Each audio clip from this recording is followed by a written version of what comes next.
dem ewo mu nipadua no akwa no baby enti no empanimfo aka wo mo tama bom emeja wono matotototo niema kama ache ede ama yenuafo yi this yi ya wono owo ahafa no southwest ekrosi ni badwanim ayononyamfo Abubakar Sadiq wono enagina simpie ni apaso wabra wo che eniema no woni yensem twofo Ebenezer Owusu ansa edi nkomosei. But yeah, that was last year. And on penny say disabled for PWDs. Almost share of the common fund no. China na 3% no or 2 they are called 5%. But yeah, your common fund never back what no. They move 5% disabled for there. And then my check from last year and then more supported that man for inano.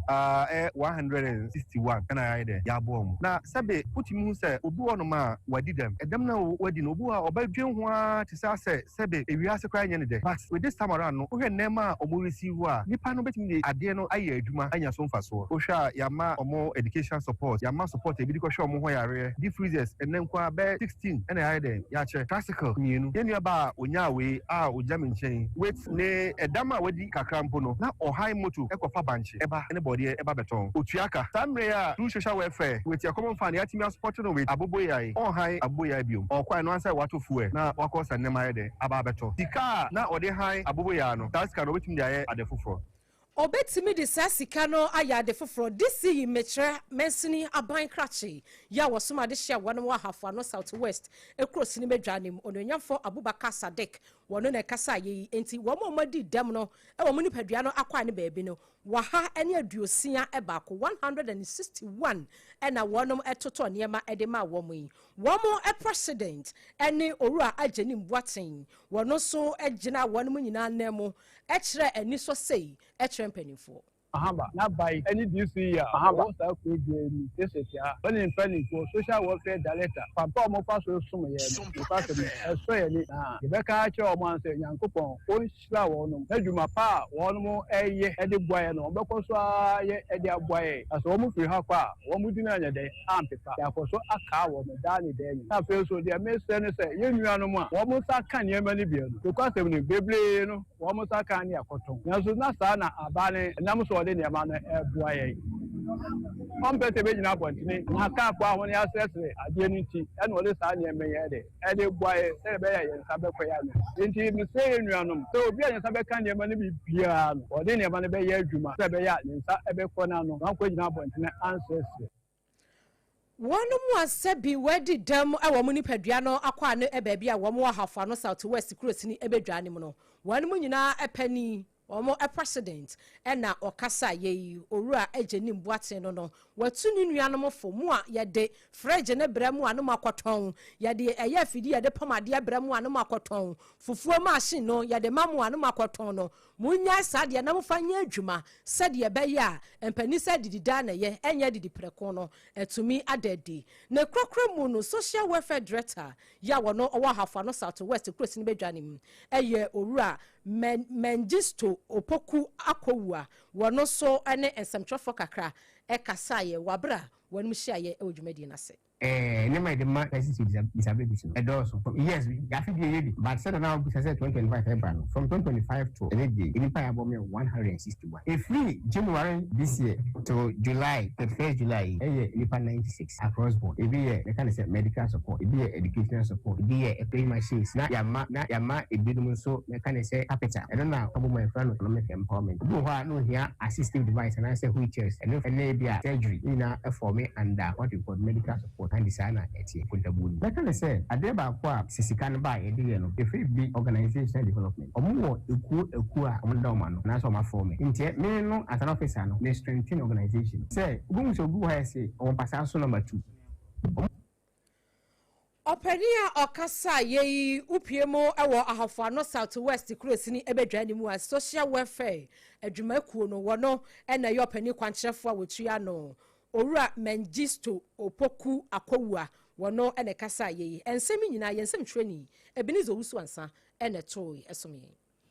na yenko piemu ewo eyensa hwewi oso abato mpeso so ewo western north ho na amane efiri wa babato pron so kire se abankra chepeni ye fe no honorable Dominic Jesse wadi ababato dwa chemu se ama ahunidie we eyade ehia pa na wakansi so dua chemu se apomuden enso ade a wafade esi nani so se wobehwe aboa pagya mu amanatimi apema koso ne titiriu biaya emaje awo a yede omkwe ne efe ne maternity woni nsentwofo hyiaye no bubu akonta ade a kira manfo wonni a waye ewo eye assembly ho emu nkyeremu na ye rei ekiremu sei Remember guso under a legacy project bi onim yo so bia eni ba ko ana edi enya na ha nyina adwen eye maternity blogger tase somewhere 2015 26 on our events do mota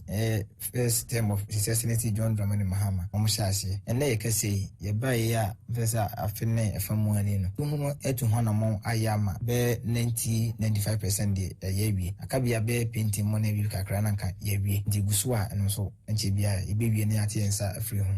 sa maternity blog no free hono ma tip compounds because you see to back on the ewie ogina esankro ewie no dia ye hwe nim say the next week or two no you wa kotwa homamu na ye bia no na dia som ye manfo no mo sampatem ho no eye enu ache na wode nhyehyeye pono a wabai wo kire se obehwe aboa amasa nhyehyeye pono no etimi awie peyo ye ya fomu de bia se ye omuden nsem ebesisi na isisi ayasabia ne ekeka ka ho nyina no de sa ne ma ne tutu na akwan mu insurance bibia ne sen ye be 1 month and half ready si so bia woni health insurance bia no me register wa wo de ewu so no be renew ya yesa hye de ne nyina na ye de ne ma tutu na akwan se ne be ye timomufo no nyina ho be han ye ayasa akwan so so no bibi how yare ho mfa wa mentreten fie na mo na kwa ayasabia akwaje ayarehwe ne ye kese ye de free primary health care so aba no nyina no eba bebua na ye mponu di nsem no tumi ejegina na kwan so ne kurakura mu no honorable Jesse editor dwa kire mu se enimenimu ye yi wode afutu okode ama aba adwuma yefo ne titiro anensefo omo ba adwuma omo fa adwuma ne biara ye de ba ko a high headset na fa de no me ba me express e ka woko ye nkuro nkuma no mu a e wo bia wo chip compounds na zones no woko na workers no attitude no how say time bu nkon ba kwa mo nsan omo mampo ntia no so ye de ba ko a ba ka che na wo hwe honom na wo hwe ho kana na omo a attitude wise na no de ye nipa su omo so na omo hwe omo so omo tu eno na mo na mboa na omtimi enhwe manfo no yi so as any say so ya family omo so e wo responsibility mo family also mo ye ne say wo yare a obekọ hospital de dikan woko na de bade hawadwen ase esi akwanbia no Municipal Chief Executive de ma de hye ne timamufu a ewo eyese hwewi oso abatom peso so wo Western North ho na yete se wode nsemu yi ede to yamane boni osomafo kwame owusu a otonkra efi eye Western North Honorable Dominic Jesse ene yete ne no Yamfimu a Western North we na yankwata no South Mercy nim na Mercy abankrachi oho ayononyafo Emmanuel Kwame Frimpong wose braso ese empani ebo ni din ema obeye Mercy aban ekrachi no sede wode niyama egu akwamu ho no wobu akonta edeche wonom Anti-Presbyterian Church ye no no ewo bechebu eneja obo dawuro efra de hye ma wonom kotwa hye wobu akonta afa eye sede watumi aye na dwuma afa ho wohwemu ewo apomodin mu a wobu akonta fe enwumasua kwan ya wafa so aboa ama adehye nyansu papa anom ahonidie ni nyina eka ho na afa employment nyuma initiatives ya hodo odigu akwan mu no wobu akonta ede akere ne mpanimfo omahene ya wono owo bechem traditional area eye nana osibuo osaibonsu ya wotoso miesa nana tietia ne chachaw mu ekotena mu ewa dwumadie ne asebi afei MP ya ono so water no south ononyamfo Charles asiedu no ono so ewa dwumadie ne asebi ne nyina enkamfo ano Tano South Mercy no opani a wono wo opani kwanchefo tua no Owura Abdul Rahman Salam wono ene gina MC anemu ekasai. And we cannot lead alone as an assembly without relevant stakeholders like traditional authorities, honorable assembly members, and all those who matter. This is an accountability forum. All those resources that we receive, resources that we're able to mobilize at local level, what we use the resources for, what we are still using them for, and what we intend to use them for is what we are going to do presentation here. So there will be a presentation on the resources that we see, what we have done in terms of projects and programs, those that we have completed and those that are still ongoing, and those Entino akonta ena obuo no opani ana okasei Tano South Municipal Director Ora Abdul Rahman Salam wono ene gina MCE yo no wata no South abato empeswa so ononyafo Emmanuel Kwame Frempo anemo ena na obu akonta ekire empanifo yi enu achi no ononyafo Charles esiedu ya wono piemu ewo Tano South wa woyemra hyebedwani wono so de nsam kakra eto yensem training anim aban ema assembly musika aban ema me MP me so aban musika aban de ma no media yejeji enunti me so aban musika ahodo mako enan yedikan MP's common fund the etosu MP's get fund the etosu yensa MP's health insurance fund the etosu enan MP's social intervention fund so MP's common fund na the possible different quarter na bosome miensa bia osika aban edeka mimisi aban de bre assembly na MP no media say the leader aduma na mebuhu enkonta na yemuhu enkonta ntinkonta buodie ye emabibia mu da ho fine enunti enata no South mesini nim no empanifo ahia gwanom ebu akonta pani okasa sesei eyeta no South emra hyebedwani ononyafo Charles esiedu wono enete ne nkan ne kurakura mu no empani so pani dwade wi a ya na nsuasa na asibuo osaibonsu ya watoso miensa wono ena na oyetitrani e wasa town hall meeting yimu a na panifo ebu akonta yi empani se mikobi na manka bidie ene man kwakura nkeye na nanso ede nanom etum sei rules ye kan ina rules once praga for kan once MC the media dance say the we are me ha ye ina rules me ichi me ba ye in office nko project will grow mo ye ko kete market every member na mo market but you mo to o masia ko no member na mo many die echi enye se many die echi say bia me ye MPP ni and NDC many the say me on my name how we chip. By project be on the back I was saying no many the na me say e be koso na aboy. Enti sa ina rose here by ya me ko no njan say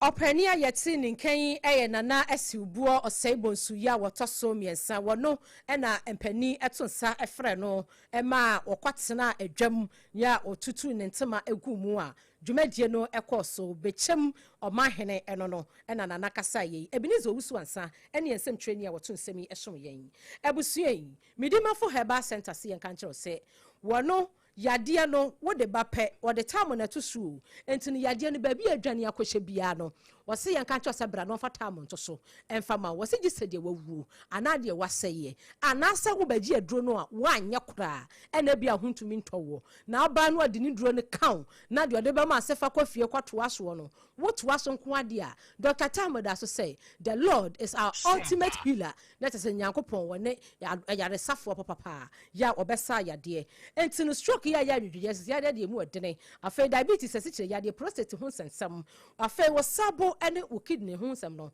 Dr. Tamu da so fa bra na kache infertility ba ne ba mani na mapa woni bi mo bre mo ko Dr. Tamu da so na oma mbabi ngenye ne bi entomo na so ya de bia foko Dr. Tamu da so na onfata mo nto so ema opokwase mayira e won kana ha ko hwe ne kira kwan yi afa kuma se ebua kwa agogo government school no woni ne di hwe ne mu 0244774282 ana 0500727215 Just hot kenke eya 3 Ghana cedis pe dokuni mu ade eya moton yellow corn ene ede ye enti no wudi dokron tim say yes wudi dokuno papa bia ye no so no eho ete eho eye wundi ye dokuno enya de enya running stomach bia eye just hot kenke samu amotonton akra dokuno won kwanchan no afa na wokoto aburu abeso ho akwa afidie madi begu nsom oh eho stress ya ti obira so say hu yesra beto dokuno 3 cedis ubetum de age 5 cedis anasa 7 cedis na wachechenam ayo hyeto atwimokodi aka ho fakwasi nkwanchan to obenya mfa so obotwo afadwumadie bia wudi bia so to nsafra yen ne anya dokuno ni bi mfa mrewo na fasom wo hoho emu edepa eye just hot kenke na empani say ufra yanya baby awo bia ya de dokro no ebebrewo ya wodome commercial bank no achi jimai na ene yan enkasa 0256 068-832 0256 068-832 na Jaws for any so yentoa ensam no eso yi e won sam foforo mu Ebusuya ye to akase ne so a. Asukore mampon ena makwakwo gina. Na eye coordinating director owo eye asukore mampon municipal assembly ho. Na sentem ne demolition exercise bi ko so ewa sabon zongo empotem ho. Nam so kra ma keke ba beto dwa kire mu se. Na sentem ne akwada bi esusu se wakwakwo wie sika 4800. No 5,000 Ghana cedis impo ye charge out no so no. Ye wie ye se wakwakwo wie sika ntie ne yankum no. Enu echi omo se omo san so kra hu nipa mu foforo kra no so omo chese no so wato nanan mo said when mu nyina ya de bia na enema emboa ema hu ni die ntimi nkoso enu nti omo de eye excavator sibie ego isisi me honom bia bibia e dan sisi anya no mko bu ni nyina edifri ho eye coordinating director kasa no abusia ni nsema yera Isaac echire mu ni bini.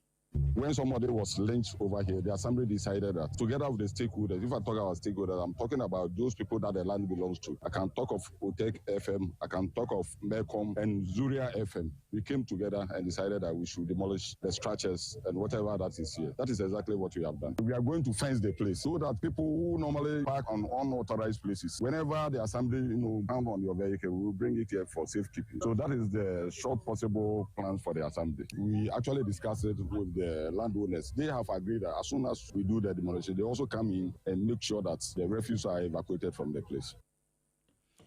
Coordinating director, Edema Asukore Mampon Municipal Assembly no.